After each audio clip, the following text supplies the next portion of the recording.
लखनऊ से नैमिषारण्य की दूरी लगभग बस में आराम से केसरबाग से बस मिलेगी। लखनऊ स्टेशन से केसरबाग की दूरी एकदम आराम से ऑटो से जाया जा सकता है। वहाँ प्रत्येक दिन घंटे या 1.5 घंटा में बस खुलेगी। वहाँ पूछने से ही कि नैमिषारण्य मुझे जाना है, बस उपलब्ध हो जाएगा। और ऐसा है कि नैमिषारण्य पहुँच करके आपको एक रात होल्ड तो करना ही है, क्योंकि अंतिम बस वहाँ पर 5:30 बजे के लगभग छुटती है, अंतिम बस आती है।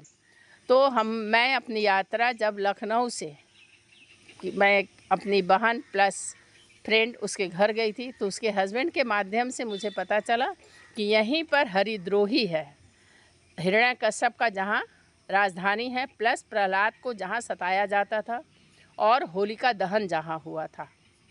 कि प्रहलाद को मारने के लिए जब हिरण्यकश्यप ने होलिका की गोद में प्रहलाद को रख लिया था, क्योंकि होलिका को ये वरदान मिला हुआ था कि अग्नि उसका बिगाड़ नहीं सकता है, लेकिन ईश्वर के आगे कोई भी कुछ नहीं, कोई किसी का चाल नहीं चल सकता है।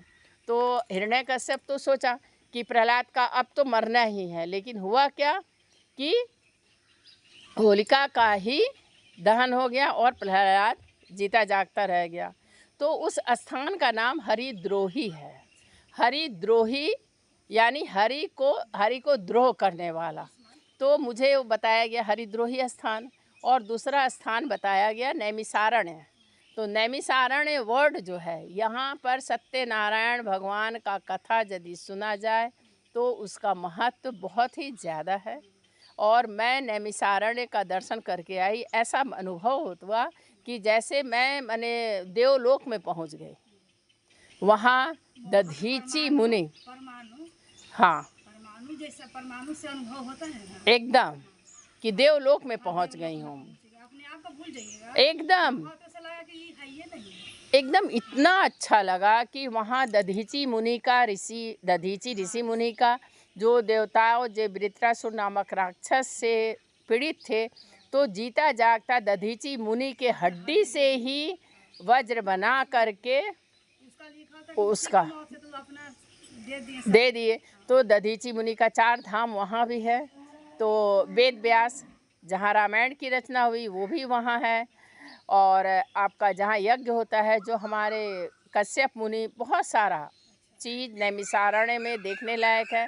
सबसे ज़बरदस्त, सबसे अच्छा चीज़ है कि आप गोमती नदी में प्रथम स्नान करिए। उसके बाद तो नैमिषारण्य के गोमती नदी में स्नान करने के बाद चक्र तीर्थ में स्नान करने का बहुत ही महत्व है। यह चक्र तीर्थ, हाँ बोलिए। अगल बगल ही है, एकदम बगल में है। तो सर्वप्रथम नैमिषारण्य में स्नान करिए, सबसे पहले गोमती में स्नान करिए, वस्त्र नहीं बदलिए, उसी वस्त्र में, भींगे वस्त्र में ही चक्र तीर्थ में आकर के चक्र का चारों तरफ वह जो आनंद शायद ही कहीं मिलेगा। यदि धरती पर हैं और अपने अंदर कैपेसिटी है कि हाँ मैं लखनऊ आऊँ और नैमिषारण्य का दर्शन अवश्य करिए अपने जीते जी।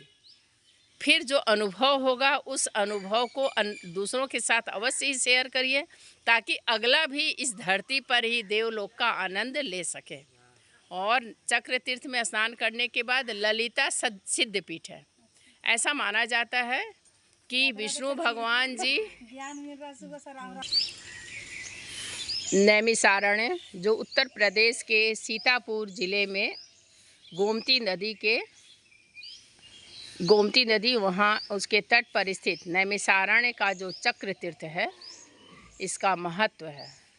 ऐसा माना जाता है कि सनातन धर्म में सबसे पवित्र और प्राचीन तीर्थों में से यह एक है। यह स्थान स्वयं भगवान विष्णु के सुदर्शन चक्र और ब्रह्मा जी से जुड़ा हुआ है, जिसे समस्त पुराणों की रचना स्थलों और कलयुग के प्रभाव से मुक्त भूमि माना जाता है।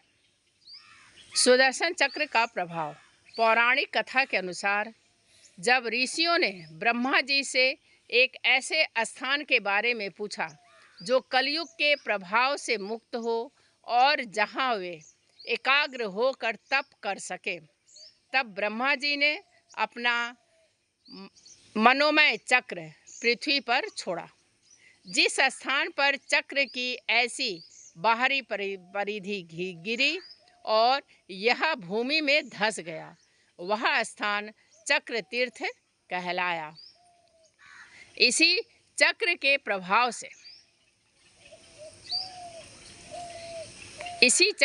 प्रभाव से विशाल जल स्रोत फूट पड़ा और गोमती नदी के किनारे यह स्थान बना। वराह पुराण के अनुसार एक पल में राक्षसों का संहार करने के लिए भगवान विष्णु ने यहाँ अपने चक्र का प्रयोग किया था, जिसके कारण इस पावन क्षेत्र का नाम नैमिषारण्य पड़ा।